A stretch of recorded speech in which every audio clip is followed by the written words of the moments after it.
Hello and welcome back to the CovertGoPodcast. This is me, it's CGB, and we are playing everybody's favorite game, yours and mine, the Salt Game, with a special guest today. Oh my gosh. Who's that? Is that Saffron Olive from MTG Goldfish playing the Salt Game?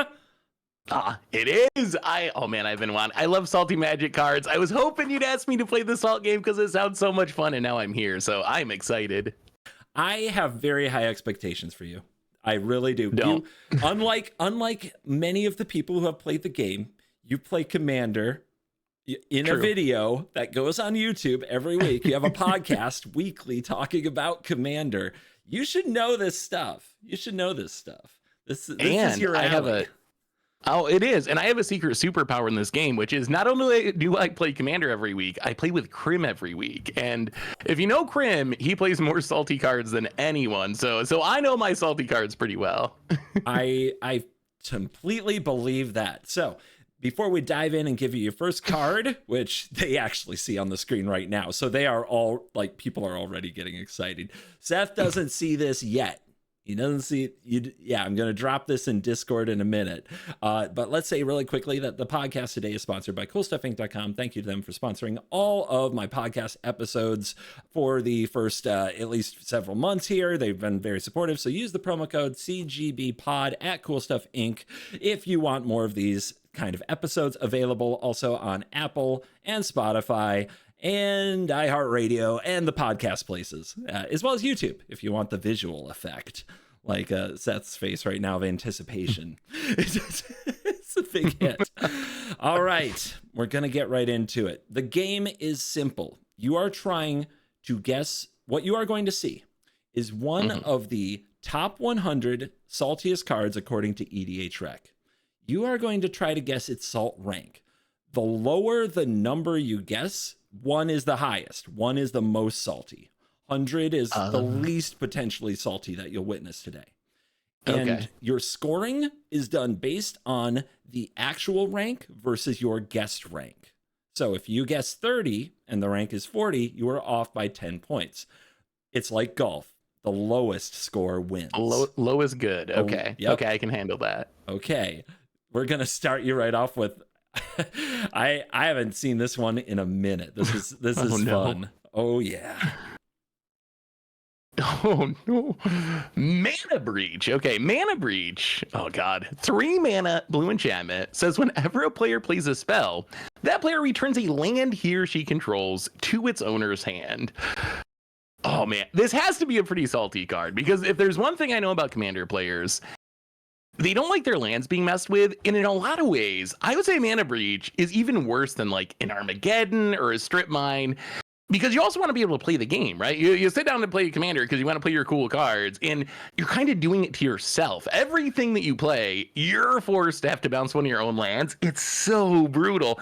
The only thing that might save it from being super salty is I can't think of the last time I played against this card. I feel like it doesn't actually see that much playing Commander, maybe because it's so salty. So maybe people will rate it lowly or not that highly just because they don't see it very often. But I feel like the effect of the card has to be like pretty high up on the saltiest card list.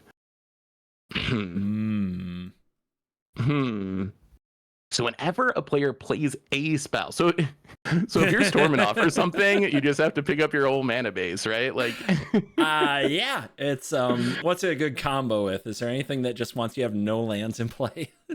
yeah, I'm trying to think. Is there a way I could take advantage of this? Maybe if you had like Fast Bond or something, it would be cool. But because can you play this to support your deck? Is there any way? I guess we're focused on Salt here. I'm trying to think of a way I could combo with this, where like I want to bounce my own lands, but I can't think of one. Yeah, what's the best? The top of my head. What's the best Gush Days deck of all time? I don't think I can't picture it, to be honest. I have no idea. Do you remember Moloku, the Clouded Mirror? You would pick up all your lands and make 1/1s. Yep. Yeah, I don't see a combo with this that is beneficial. No. This is a naughty stacks piece. It is a naughty stacks piece. You don't even get any 1/1s out of it. So wait, so 1 would be the most salty. Yep. And then 100 would be the least salty. That's right. So where would Mana Breach be? I don't think it could be like one of the literal saltiest cards. I don't think it could be like 1 or 2. It's got to be above average, right? It's got to be in the top half. Or not? Is it Has not? Krim played this card on you? I feel like even Krim hasn't played this card on me, which is saying something because Krim does love his stacks pieces. I'm torn on this one. I'm gonna lean somewhere in the middle, maybe 40. Maybe I'm coming around to it being slightly below the middle. Maybe 40, 42, 43. Yep, peer into the breach, peer deep into that abyss. What's the number in there? I'm gonna go 42. I'm gonna say I have no confidence in this. I'm gonna say 42. I think it's somewhere roughly in the middle of the saltiest cards list. All right. The guess is 42. And before I hit 42. the button and reveal to everybody the actual rank, thank you to the developer of the Salt Quiz app here. Really did just enjoy the videos and made this site for the show. So in the last video, the developer was actually in the comments responding and adjusting to feedback. The image is now bigger. The score goes up instead of down. Like, there's a lot of good improvements so that you guys can play this at home. I'll put that link in the description. Thanks again for developing this really cool device. All right. 42 is the guess. And the answer is 42. 51. 51. Hey, okay, I can deal with that. Okay, that's pretty close. I can tell you for a first guess on the show, you will take a +9 every time. Is that okay? That's really good. That's really good. Okay. Cool. All right. I was nervous about that one because I feel like I could see it being anywhere from like 80 to 20. Like I don't think it's one of the absolute saltiest or least saltiest, but I could have been off by a lot on that one. So I'm happy to be like relatively close with Mana Breach. Ooh, that's a tough one. Your next one is a returning guest on the show. So I've seen this one before. So I'm not gonna comment hardly at all here. Okay. And people who have been watching all of these know this one. Here we go. Void Winnower. Ooh, so you can't even, I think, is the thing that I remember about this card. 9 mana, 11/9 Eldrazi.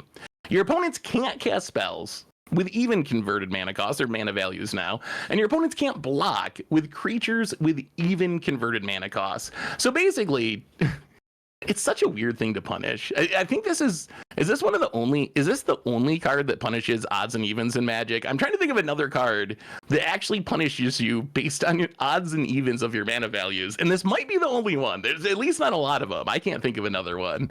It's not coming to mind, but leave me a comment. I could use the engagement. I'm sure some of you know they have some deck built around this stuff. Yeah, absolutely. So this card is super brutal. I have played this card. I have played against this card, and it just randomly wrecks you. Like you never. It's so random because it depends on what's on the battlefield, what's in your hand, what deck you're playing.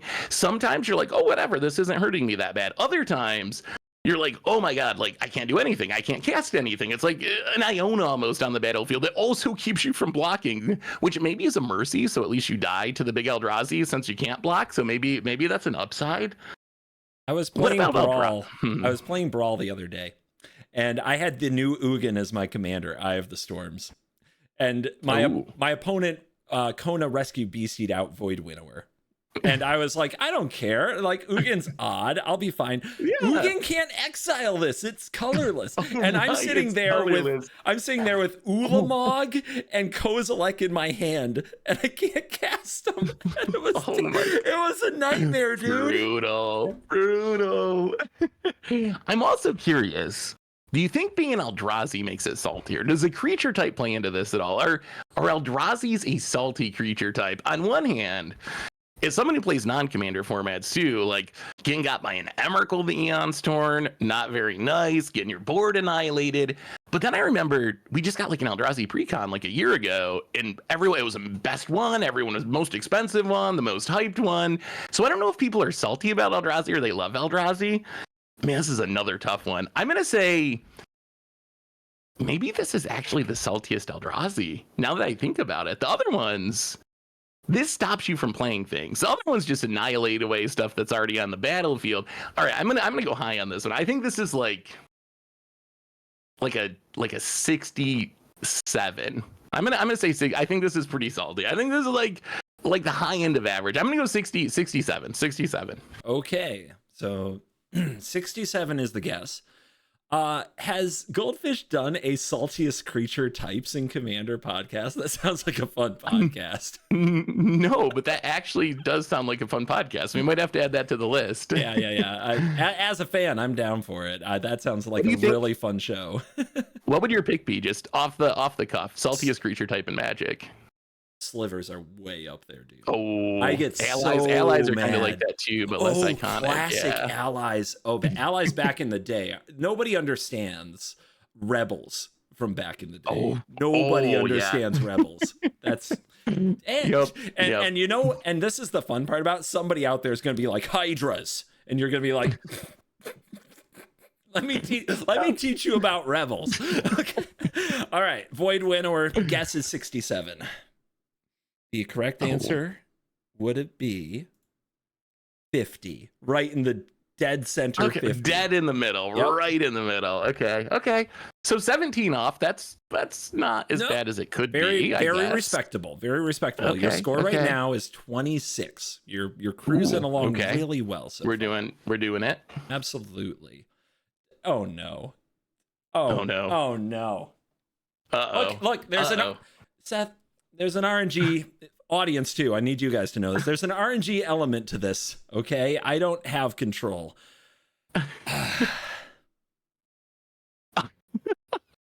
Okay, so back to some land destruction with Armageddon. So we're actually just talking about Mana Breach, which is like you Armageddoning yourself slowly as you cast spells. Armageddon, it cuts out the middleman. 4 mana sorcery in white, destroy all lands. I think that land destruction is about the saltiest thing in Commander. I'm sure there's some individual cards that might be even saltier, that people just really hate certain cards. But as far as like a game mechanic, I don't think anything makes Magic players saltier, or Commander players saltier in specific, than getting all their lands blown up. And Armageddon is like the most iconic mass land destruction spell. Like, people use Armageddon as a shorthand for all the other mass land destruction spells, because this is the first one. This is the most iconic one. This has got to be super high on the list. I don't think. Do you play this card in your Commander decks? In my Commander decks, I have never played this card in Commander, but I will. I would. I don't get the problem. Yeah, I mean, I don't get the problem. Everybody plays rocks in most play groups. I know that that's controversial in Goldfish land, but like, with the amount of mana rocks, I feel like Armageddon, all you have to do is play against a landfall deck once or twice to be like, oh wait, there's just nothing you can do. They just win because they have endless card draw and value, and it's all in their mana base, and there's nothing you can do about their mana base. I think, controversial hot take, I think Jockalhop should be higher than Armageddon. That card is like a full reset. Armageddon's just gets a pause. The creatures too. It's just a pause. When I first started playing Commander, I didn't know Commander. I was a 60 card player, so I used to think it was fun to play cards like this. I remember when I first started playing. If you go back to the early seasons of Commander Clash, there's definitely games where I would jam Apocalypse just for fun, like no synergies, no anything, just like I'm just gonna play Apocalypse. I'm gonna exile everything, get rid of my hand. It's gonna be hilarious. People are gonna love this.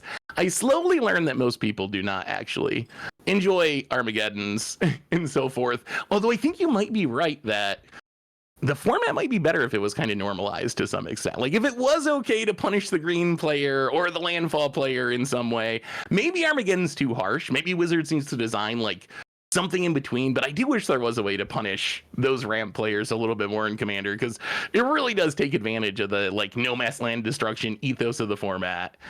I'm gonna say, okay, Armageddon, it's gotta be up there.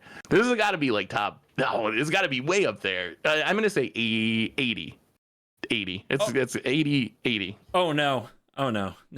You want like, okay, way up there. I hope this hasn't been true throughout. You gotta invert the scales.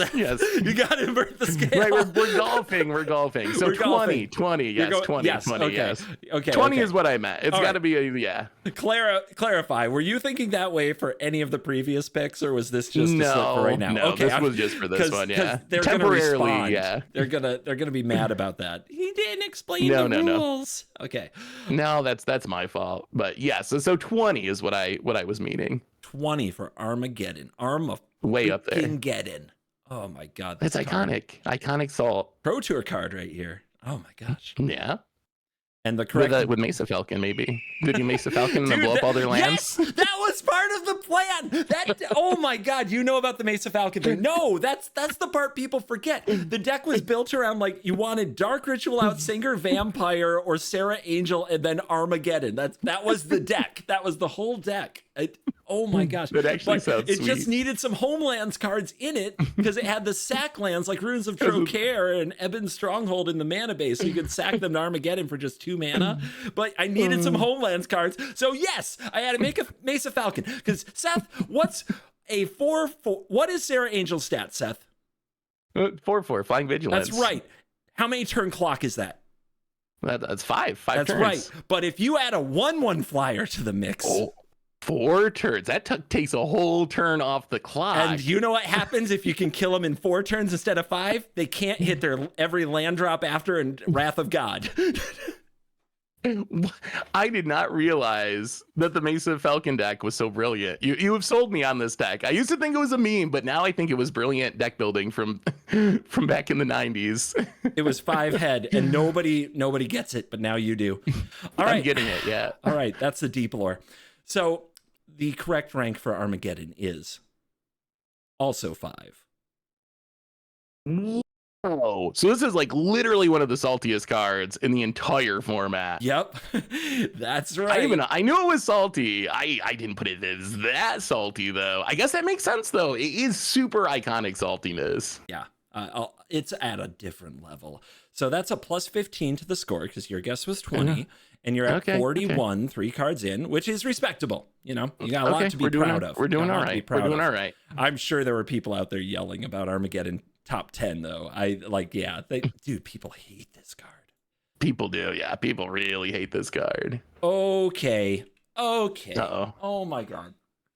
So this is the 2024 Salt List voting, just to be clear. They haven't done 2025 yet, which is why you're going to see a familiar face that you may not have thought about in a minute. Oh, Dockside Extortionist. Okay, not currently legal in Commander. This is one of the cards that got banned last fall, right? Before it got banned, one of the strongest red cards in the entire format, I would say. 2 mana for a 1/2 Goblin Pirate. When it enters, you create X treasure tokens, where X is the number of artifacts and enchantments your opponents control. This card's not salty. It scales with the table, right? Like, it's a fair card. If my opponents aren't really playing any artifacts, it's Dockside Extortionist is hilariously busted. I will tell you about my experience with Dockside. It was a card I used to put in a lot of decks because it was really good before it got banned. And it's one of those cards that you accidentally just combo off with. Like, if it was just the one shot, it would still be really, really strong. But so many times I'd put it in a deck and I'll be like, oh, then I'll accidentally reanimate it. Or maybe I got something that can blink it. Or maybe I have something that'll, whatever, some way to reuse a Panharmonicon effect to double its trigger. And then all of a sudden you just like make all the mana and you just win the game somehow. It is a really, really salty card. And hilariously, a Commander Precon card designed specifically for the Commander format. So yeah, I imagine this is going to drop on the 2025 list since it's no longer legal in the format. But if I put myself back 6 months before this card got banned, or a year, whatever it was, this card was super salty. People hated Dockside Extortionist. This is the card. If you go back to when they banned Mana Crypt and Dockside in Nadu, most people didn't care about Dockside. This was a card people were like, okay, like that one being banned is fine. I want my Mana Crypts. I really want my Mana Crypts, but Dockside, I'm not going to complain about that one. So even the people that really hate bannings, it seemed like a lot of them were cool with Dockside going. This has to be up by Armageddon somewhere. I gotta go like, I'm gonna go 90. I gotta go way at the top. I'm gonna go 90. I think this is one of the saltiest. Wait, 10. I did the same thing again. I'm going 10. I think a high numbers is good naturally. I'm sorry, chat. I'm sorry, YouTube. Yes, 10. 10 is the guess for Dockside. It's way at the top. Okay, I've got a question for you before we get to this. Tomorrow's the big day, right? Tomorrow is the unban, the first unban by Wizards of the Coast controlling the Commander format day. It's coming off. You're calling it? You're calling Dockside's coming that's off? my predict. I have no inside info. That's just my guess is that it comes off. I think it comes off and goes into the game changer list. That would be my guess. Because I think if you're playing bracket 4, you know, all the game changers, it's probably fine there. I don't remember CDH players complaining about Dockside too much. I think a lot of them were like, well, like red kind of sucks in CDH. So it's good to get a little extra power out of it. So I think it could come off the ban list. I think there's a decent chance it does. Yeah. What I have to say to that is just the flavor text. It's just business. Of course it's coming off. Yeah. All right. Let's see what the number is for Dockside Extortionist. The guess is 10. Come on. The answer is 14. So that is a okay. +4. Okay, that's pretty good. That's pretty good. Okay. Cool. Honestly, you are on pace. That is a 45 right now for a total score. Card 4 out of 10. I believe good score. So I think Amy is our current leader. Amazonian is our current leader at 126 is the number that pops in my head as the winner right now. So you're doing really good. We're making a run for it, although I'm still not very confident. Amy, that's a tough number to beat. It is. And she didn't get any of them right on. She was just within like 10 or 20 of all of them, is with maybe like one that was a 40. Voxy got one of them right on and 2 of them within 1 point. So, wow. I know. Pretty Getting crazy stuff. Right on sounds very hard. Yeah, that's very impressive. And you've had some of the popular cards. Let's see. I've gotten lucky cuts on this list. Yeah, I've gotten lucky with some kind of easy ones near the top of the list. Dude, the game loves you. It's all bangers today. This is awesome. Oh no. Teferi's Protection. Honestly, this might, if I was the person controlling the salt list, this might be number 1. This is one of my personal saltiest cards in Commander. I hate this card with a passion. 3 mana instant. Until your next turn, your life total can't change, and you gain protection from everything. All permanents you control phase out, and then you get exiled Teferi's Protection, so you can't loop it from your graveyard. So what this card does is it essentially saves your entire board if there's some sort of wrath or interaction. But more than that, it saves your life from pretty much anything where your life total can't change. There are some very fringe ways where it's like, if there's a damage can't be prevented effect and commander damage, you could technically still die. There's some weird like quirks to it, but in general, you have Teferi's Pro and you know you're not dying for the next turn. It's like a fog that fogs everything for an entire turn cycle. And the thing that I dislike about this card, and why I find this card so salty, I don't know if you remember when we had a Ugin the Spirit Dragon in Standard last. Ugin, 8-mana Ugin that comes down and just wrasts away everything on the board. And one of the things I hated about Ugin is it made it feel like everything I did before it in the game didn't matter. Because like it just comes down and hard resets the board and takes over the game. Teferi's Protection does that a lot of times in Commander, where someone's going to have this cool kill and they do this huge setup and they do their big thing. And like, I'm going to win this game, and they get so excited. And then someone's like, 3 mana Teferi's Protection, phase myself out. And it all falls apart. It's just so incredibly brutal. It's just too good at what it does. It's too good at what it does. It's too annoying to play. I want to say 1. It can't be 1. There's no way this is literally the most salty card on the list. It can't be. Nobody's ever called a 1. You could be the first person to call for a 1 on the list. I actually feel like I almost should. I think, man, it's a smarter guess is probably like 5 or something, but it's way up there. Okay, I'm gonna do it. I'm gonna lock in. Oh, it can't be. So here's my problem. Yeah. I think there's a couple other cards that are really, really salty that might rank ahead of this. So I feel like if I'm actually trying to be Amy and maximize my points, I feel like I got to go like 5. I'm going to go 5. I don't want to go all the way number 1. I would love to tell you that you could do number 5, but you know what number 5 is based on your previous answers. Then let's go 4. Let's go 4. So you're putting Teferi's Protection above Armageddon. Above Armageddon. It's, oh my god, this card. It makes my skin crawl just reading it. We triggered you on this one. We gave you T-Pro. Yeah. Ooh. This card is what, like, do you think they were just sitting around the office trying to come up with ways that you could still lose the game and then like squirming out of it when they designed this card? They actually wanted a 3 mana, you can't lose this turn card. It feels like it. But Yeah. do the Magic players agree with you? Do they find Teferi's Protection that salty? And they don't. I'm sorry. This Oh, is no. ranked 61. Oh, that's a lot of points. Oh no. Oh no. Magic players. Oh. I, I, I don't know, Give them man. time. Give them time. Give them time. Ooh, yeah. The more you play against it, the more salty it becomes. I think it's one of those things. The first few times it's kind of cool, and I can't see why people play this card. I will say, as much as I hate it, on occasion I do still put it in a deck where I'm like, I really need to protect my board. I really hate this card, but I'm gonna put it in there because it's the best way to do it, and then it works out, and I said win, and then I feel guilty about winning because I did it with T-Pro, but still. So I can see why some people would not rank this card as highly, because it does have legitimate uses. It wasn't a pre-con, so a lot of people have them. Like, it was a card that was easy to get at one point, maybe not as much now, so a lot of people have had them because of that. So I can see why maybe other people don't rank it quite as highly as me, but man, that one hurt. That was a lot of... How many points off was I? 57. Oh boy, we're gonna have to pick it up if we're gonna catch Amy. Okay, yep. We got reality checked. Okay, I think that Teferi's Protection is one of those cards that, when you're the one casting it, feels so smart and so good that you got out of that terrible situation that your evil friend put you in. But the more Teferi's Protections you've seen, the more you realize they're all the same. It's all... okay, they have 3 mana open, so I'm going to go for my big turn that I've been setting up all game. But if they have Teferi's Protection, they win and I lose. Yeah.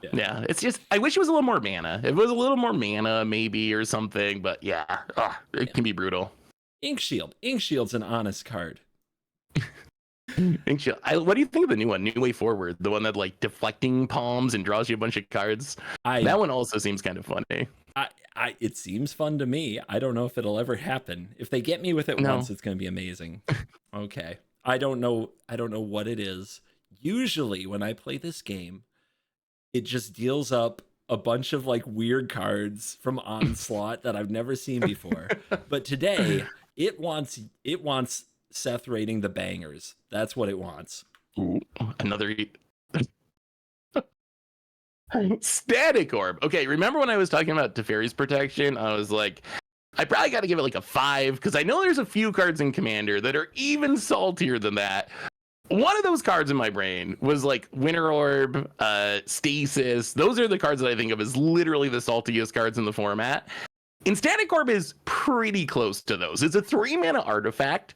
This says, as long as it's untapped, a weird old mono artifact rule from the early days, but as long as it's untapped, players can't untap more than 2 permanents during their untap step. Notice it does not say non-land permanents or anything like that. This means once this hits the battlefield, you can untap 2 things, all your creatures, all your lands, which means you're probably not doing very much as long as this stays on the battlefield, because at most you get 2 mana to use, and then I guess you make a land drop, which would be your 3rd, but still, you get super pinched on mana.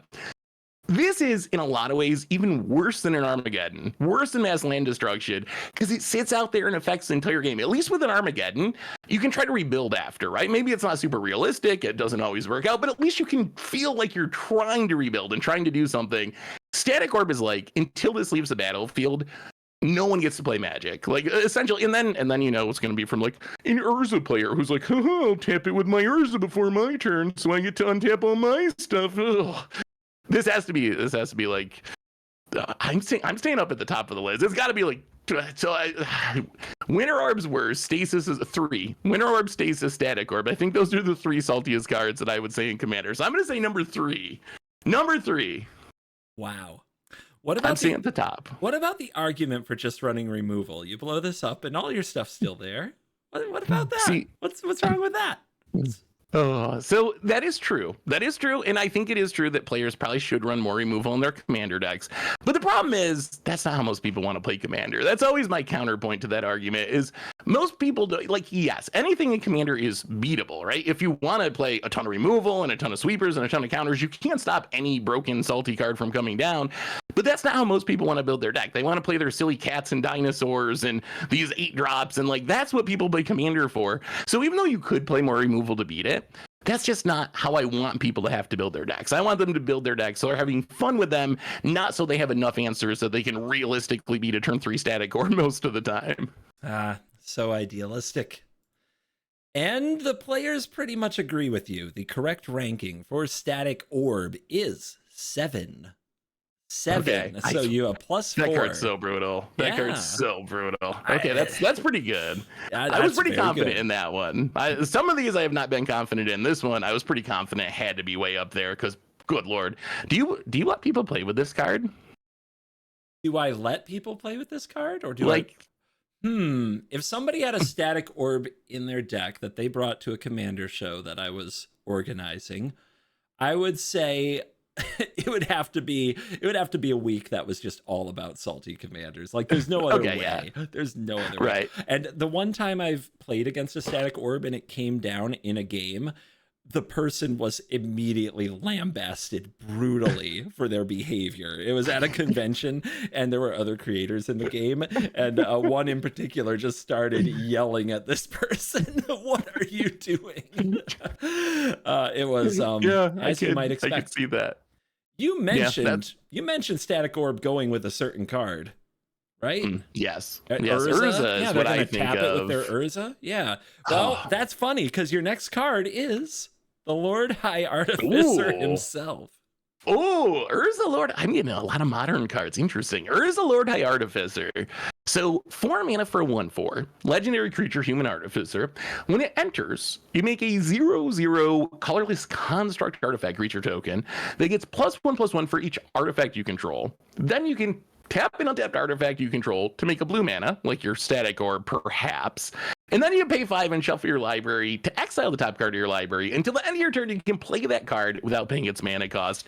Urza is a really funny card. So first, on a more meta level, I have no idea how to rank legends in this game. A lot of are legends more salty or less salty than cards that you play in the 99? Because when I think of a commander like Urza, it's really very powerful, and you can build it very saltily with stuff like Static Orb and Winter Orb. But at the same time, it's pretty easy to rule zero it out of your pot if you don't want to play it. Like if someone's playing an Urza Stacks deck, I think I could talk to them and be like, hey, I don't really want to play against that. How about if we play another deck, this game? So I don't know how much it would impact me in general. I feel like I could rule zero my way out of getting Urza Stacks out of the game. But the card itself is actually a really cool card. It's so funny. If it wasn't for the tap and untapped artifact to make blue mode, I think this would actually be a pretty beloved commander, or at least enjoyed commander, because a lot of what this does is really cool. Pay 5, shuffle your library, play something for free. That's a really cool mode. Making a big construct, that's a fine mode. No one's getting salty about a big body in a game of commander. It's really that tap an artifact to make blue, and specifically how it interacts with those old artifacts like Winter Orb and Static Orb, which are staples in the strongest Urza decks, that make it such a salty card. So I think this is... It can't be that high on the list. It can't be that high. It's a salty commander, but there's saltier. It's no Sen triplets, right? Or this. When I think of some of the most brutal commanders out there, I don't know how to rank Urza. I'm gonna add some drama. Yeah, this is the card that Voxy hit right on the money. Dead on? Oh no, that's too much pressure. That's too much pressure. Okay, so I got to get it dead on. Oh, warn me if you're gonna react. She blew my eardrums away. What would Voxy do? How would Voxy think about Urza? That's what I got to ask myself. I got to get in the mind of the Voxy. You know what? I think it's relatively salty, but I don't think it's super salty. I'm gonna say this is a.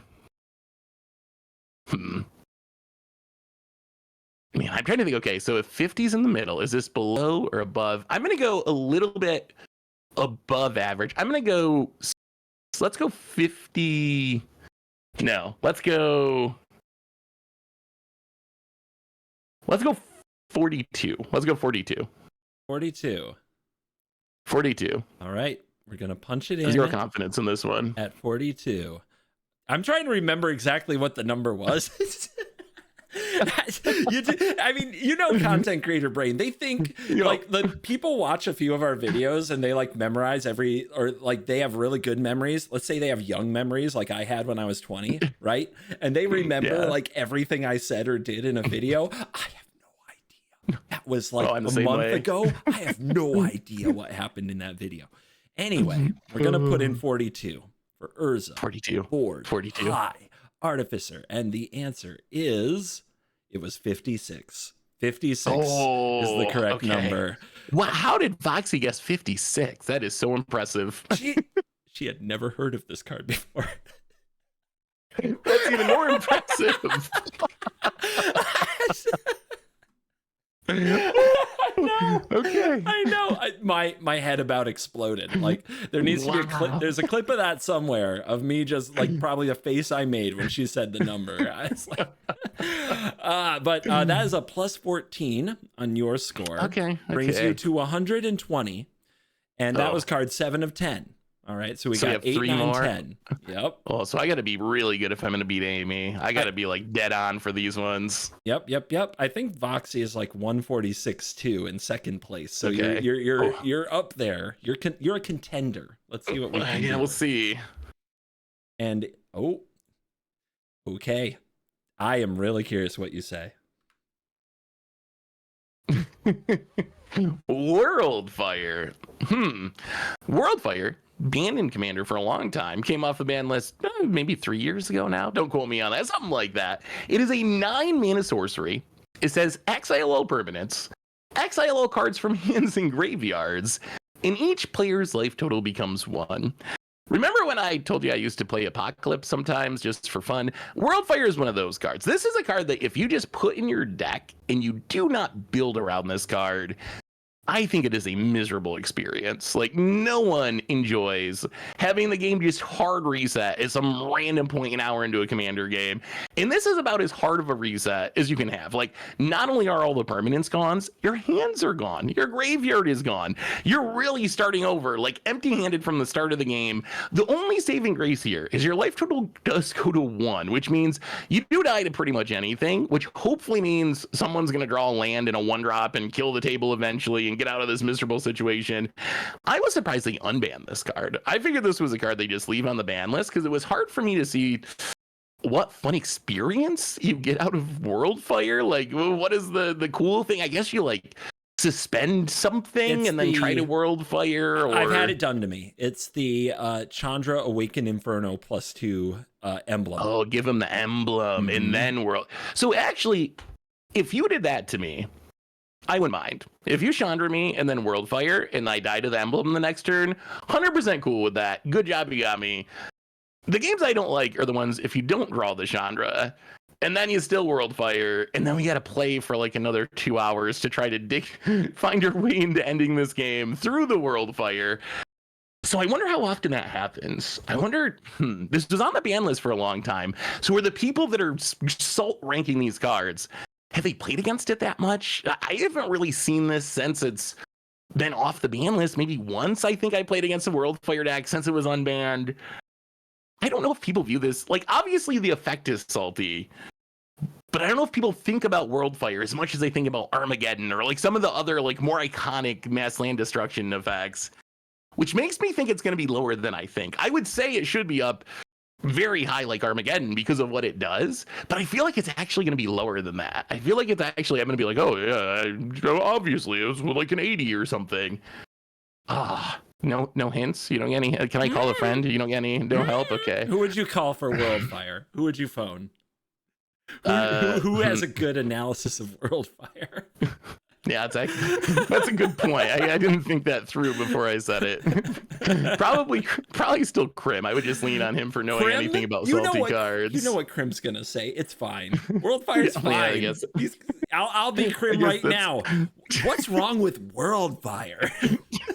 Yeah, that is actually dead on what Krim would say.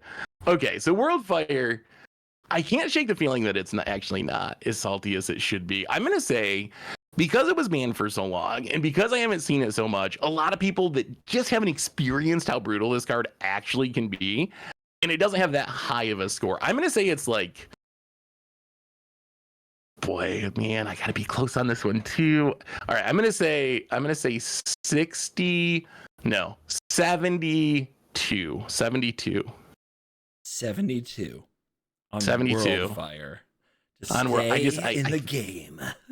Oh, come on. Give me close. The correct answer, I am blown away. 32. Oh, Wow. oh. I thought you were right.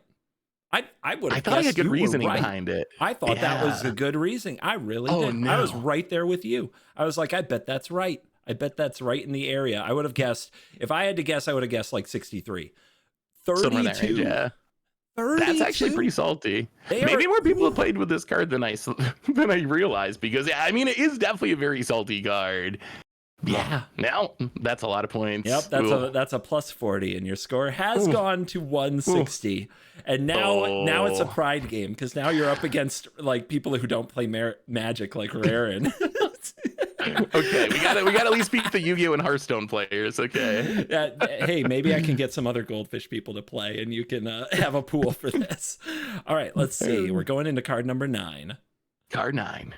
Oh, I've had this one on the show before, but I had never seen it before then. This is going to be interesting.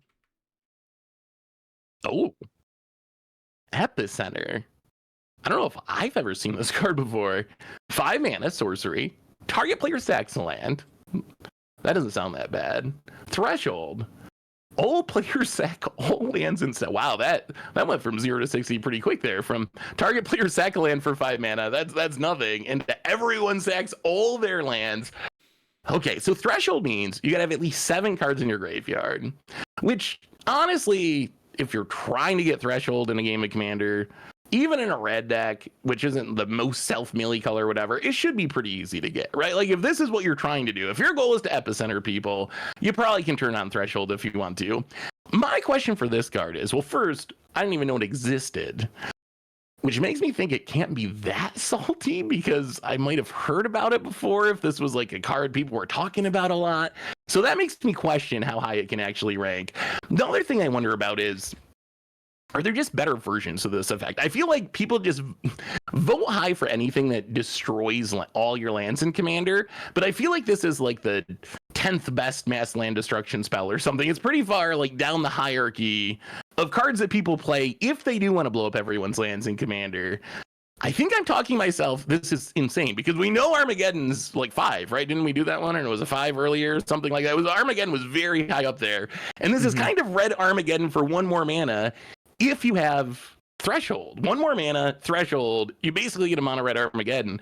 I can't shake the feeling though that it's not going to be anywhere near Armageddon. I feel like it's going to be way far away from Armageddon. I feel like if it was that salty, I would have known about it. I would have known this card existed. This is a big one, because if I guess a high number, or guess that it's low on the salt scale, and I'm wrong, that just tanks my score so bad. I feel like this has to be super low. It has to be, or like low on the salt scale, so a high number. I'm gonna say this is like, oh no, 70, so 75. 75. People Lock just it in? they don't know about it. They don't know about this one. They never heard of Epicenter. They read never it, and heard they're of like, it. no big deal. A red deck with threshold, it wouldn't happen. Yeah. I had this weird vision of, how does a red deck that wants to blow up lands get threshold? It blows up other lands. This is You stone rain your way into threshold. Yeah. This is the land destruction that comes after the first like ruination or the Jocko hops or whatever. That's how you filled your graveyard the first time. And then you do this. Okay. So brutal. Whew, 75. Let's see. 75. Correct answer is 59. Okay. So, okay, that's not that bad. That's not great, but not that bad. I was afraid you were going to say like 20 or 15 or something, and I was going to cry. I was very nervous about that one. But 59, pretty good. I mean, anytime you're within 20, like you did a good job. And if you're within 10, I say you're kind of like nailed it. You know what I mean? Yeah. So that's good. That's a good one. It brings your score to 176. Okay. Oh, okay. All right. We're trying to stay. We set our goals as we go. We got moving goalposts here. We're going to try to stay under 200, right? Under 200. Under right. 200. Let's do it. And the last card that determines your fate is. This one's near and dear to my heart. Grand Arbiter Augustine the Fourth. So this is, I know people think of this as salty. I know even Wizards thinks of this as salty because this is one of like 4, I think, commanders that ended up on the game changer list. Grand Arbiter, it's a 4-mana Azoria, so 2 a white and a blue for a 2/3 legendary human advisor. It says white spells you cast cost 1 less to cast, blue spells you cast cost 1 less to cast, and spells your opponents cast cost 1 more to cast.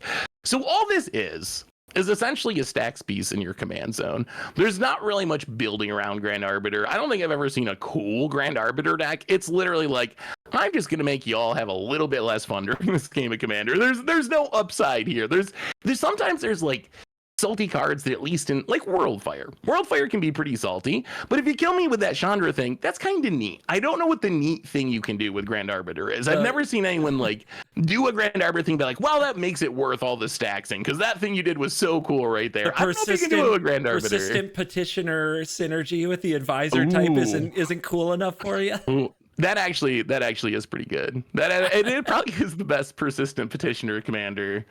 I don't know how much that plays into my salt ranking. I don't know if there's enough persistent petitioner players out there to like change the score on the salt ranking. Maybe. There's enough mill fans. We know that. Somehow Crim stays in business. Players do love their mill. I feel like this card's got to be pretty salty. I'm going in large part, well, based on my experience, but also the fact that Wizards put it on the game changer list, and I know that game changer list was at least fairly heavily influenced by what was salty, because if you just read over the list, there's a lot of salty cards on that list. So that makes me think that Wizards knows it's salty, which must mean the salt list thinks that it's salty, which I think means this has to be pretty high up there. I'm going to say this is 28. Let's go 28. I think it's like solidly like top third of saltiness. 28 is the guess. 28. I haven't had this one on the show before, so I can actually take a guess at this one. Yeah, what would you guess? I would guess 22. That's what I was thinking in my head. Okay. I don't know about you, but I'm guessing 22. And let's see what comes out here. Submitting and 18. 18 is the correct number for Grand Arbiter Augustine the Fourth. You were almost dead on. Your 22 was super close. That's probably the closest I've been on any of these in the dark, to be honest. And you were really close too. Only 10 points away. Yep. Under 200. Under 200. We did it. Which I don't know if that's actually good or not. It's not that good, but better than over 200. Yeah, actually, I think it's I believe it's in the top half. I will look it up, and Libby has a scoreboard that will be displayed right here. And I predict that Seth is gonna be. I'm gonna guess you're number 3. That's what I'm gonna guess. Okay. I think you're number 3. That's my guess. All right, solidly in the middle. I will take that.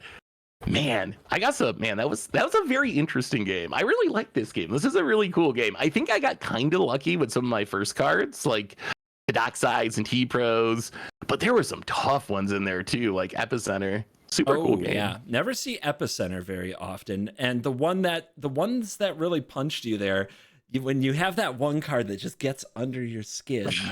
And it shows up, and then you find out it's like in the 60s. Teferi's Protection. Just one more dagger that you received from Teferi's Protection. That one was the worst one, right? How far was I? Do you have the score on that still? How far was I off on T-Pro? It was like 50 or something, right? I believe you guessed 4, and it was 61. So yeah, I feel like that was me letting my personal biases get in the way of the game. Instead of being rational and thinking, what would the community think of this card? I had my blind rage at how much I dislike Teferi's Protection and let that influence the score too much. And I went way too high on it. All right, a few questions. So does this mean you'll come back for season 2 whenever that happens? I would love to. This game's super fun. I'd love to come back on seasons 2. And another one. Who would you predict from the Goldfish crew would be the best at this in the dark? Oh, from the Goldfish crew, who would be the best at this? So it can't be Crim because he has no concept of saltiness, and nothing is salty to Crim. He would give everything a 100. Every single card. No, everything's fine. Yeah, nothing is salty. I mean, it might be Tomer. I could see Tomer doing good at this for some reason. I feel like Tomer has a pretty good finger on the pulse of like what Commander players think. He's been doing it for a long time. He was doing Commander stuff before I even started playing Commander. So I feel like Tomer would do really well at this game. All right. I think that would be hilarious on the game. I'm gonna try to fish for him and see if I can reel him in. It'd be a good catch. All right, Seth, Saffron Olive, thank you very much for coming on the show today, and thank you for playing the game. I'm glad that you had a really good time. Thanks for having me. Where can they find you? Fun. Where can they find your stuff if they're new to you? If you're new to me, MTG Goldfish on the YouTubes and the website, and also Saffron Olive on social media if you're looking for me in specific. So search for MTG Goldfish or Saffron Olive and you'll find me easy enough. You're one of my favorite follows on Twitter because you seem to actually really like interacting on that platform. Like you really like genuinely ask questions, talk to people on there. I'm not good at that. I get overwhelmed, but you seem like you are one of my favorite follows on there. I really enjoy your platform over there. All right, guys. Thank you. My pleasure. And speaking of platforms, this one's available on podcasting platforms because it's the Covert Go podcast. You can find us on Spotify, and you can find us on Apple, and you can find us on iHeartRadio, as well as right here on YouTube if you want to see everything in person. Another shout out, link in the description to the Salt Quiz app that has been developed specifically for this game. It's a lot of fun. You should play it with your friends. A shout out to the Howling Salt Mine for concept. I kind of yoinked their concept and made a whole game show about it, and I have no regrets, but I do love them, and you should check out their channel. And remember to check out MTG Goldfish here on YouTube as well, and on podcasting apps. Thank you for staying to the end of this podcast, and as always, you're cool.